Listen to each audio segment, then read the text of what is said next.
I'm Molly from Baddies Book Club, and we're going to do a little bedtime with the baddies tonight.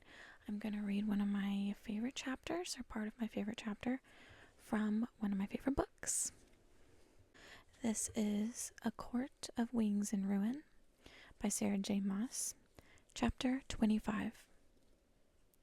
Amryn hadn't dressed Nesta in cobwebs and stardust, as Moore and I were clothed. She hadn't dressed Nesta in her own style of loose pants and a cropped blouse. She had kept it simple, brutal.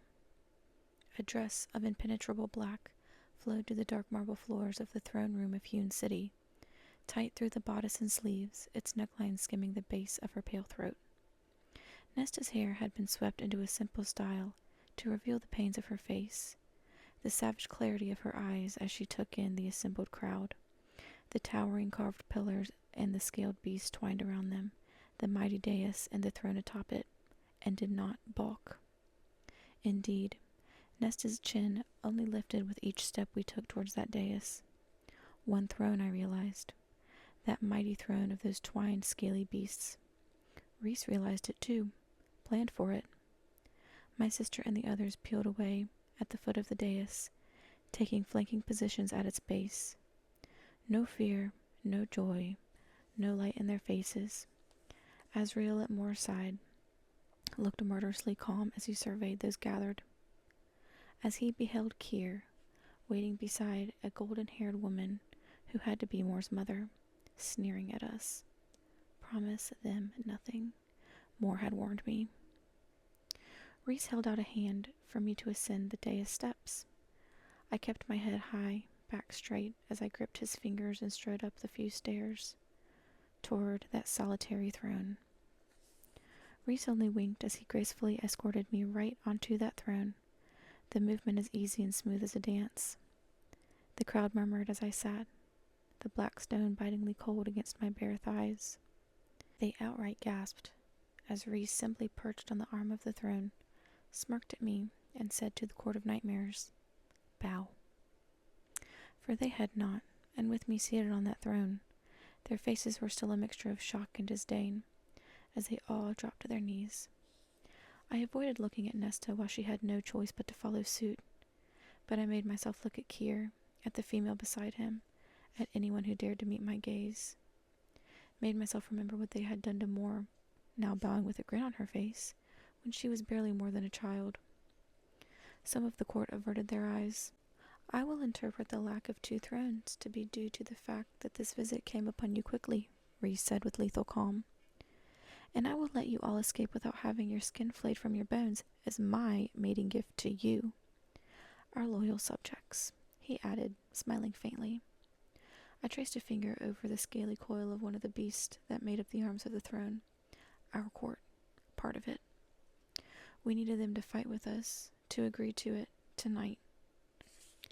The mouth I'd painted that dark, dark red parted into a lazy smile.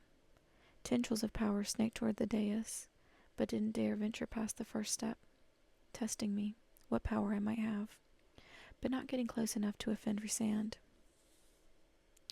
I let them creep closer, sniffing around as I said to Reese, to the throne room, "Surely, my love, they would like to stand now." Reese smiled down at me, and then at the crowd. "Rise." They did, and some of those tendrils of power dared climb up the first step. I pounced.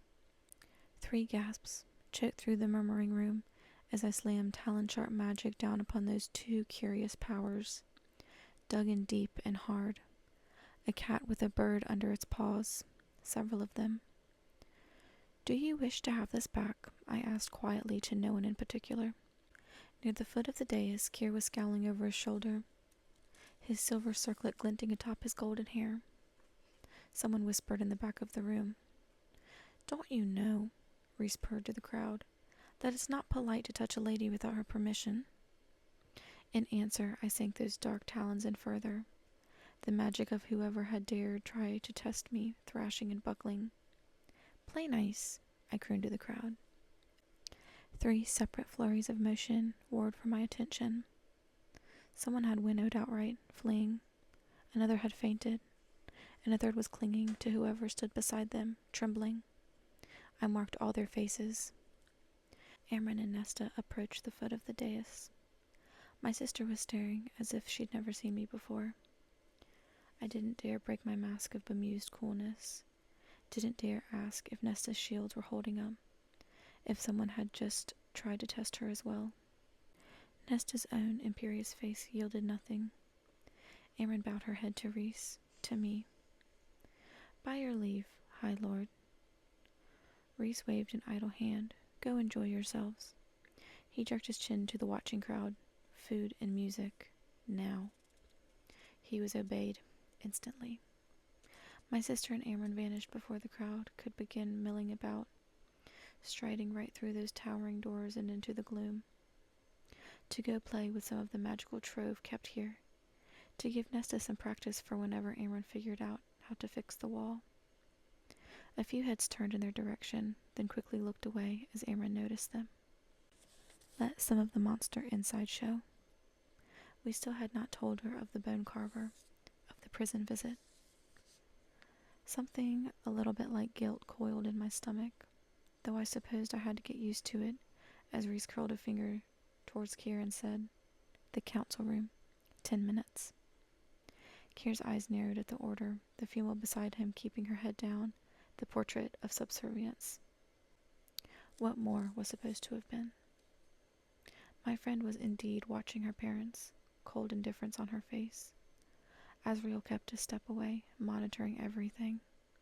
I didn't let myself look too interested, too worried, as Rhys offered me a hand and we rose from the throne and went to talk of war. The council chamber of the hewn city was nearly as large as the throne room. It was carved from the same dark rock, its pillars fashioned after those entangled beasts.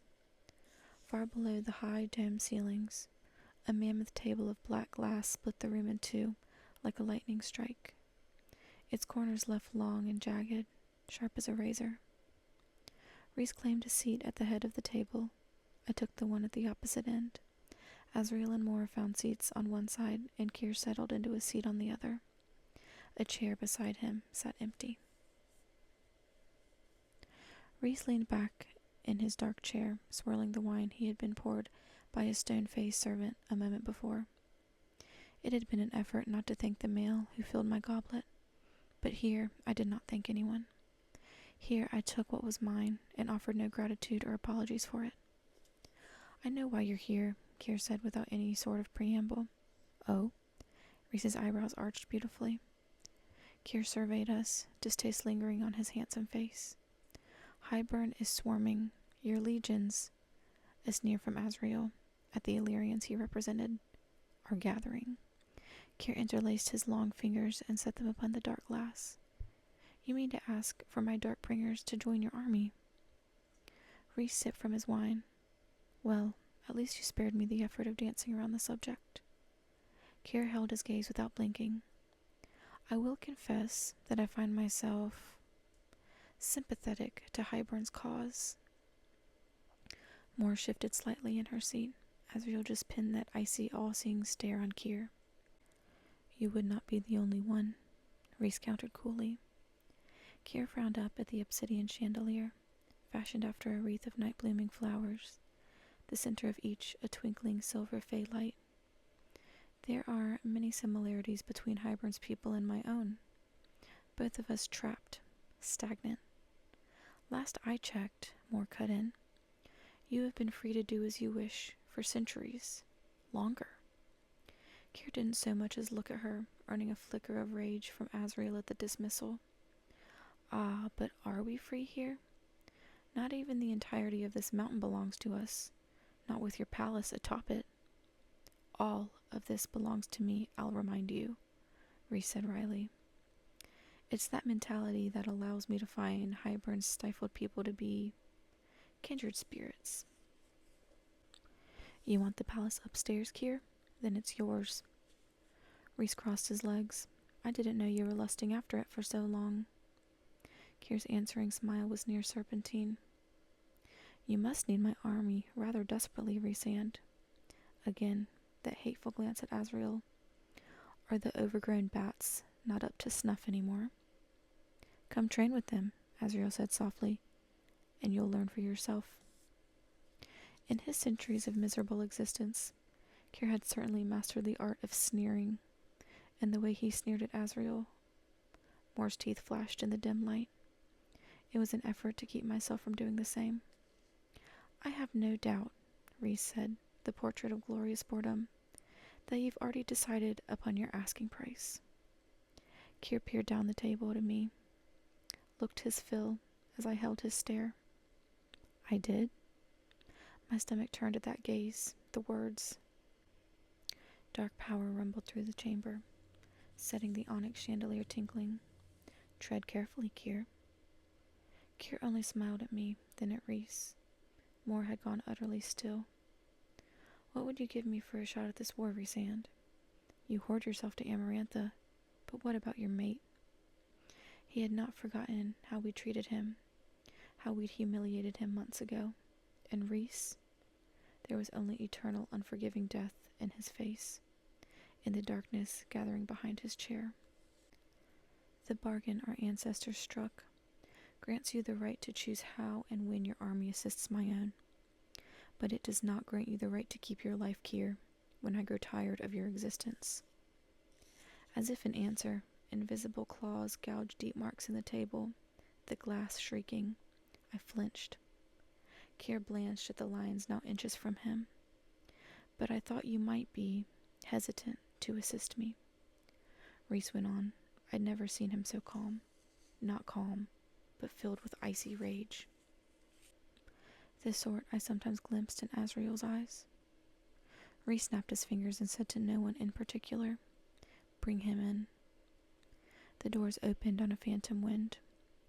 I didn't know where to look as a servant escorted in the tall male figure. At Moore, whose face went white with dread. At Azrael, who reached for his dagger, truth-teller, his every breath alert, focused, but unsurprised. Not a hint of shock. Or at Eris, heir to the Autumn Court, as he strolled into the room. Thank you for listening and joining us for Bedtime with Baddies. If you have any books or chapters you want to request, let us know in the comments. And other than that, I hope you have a great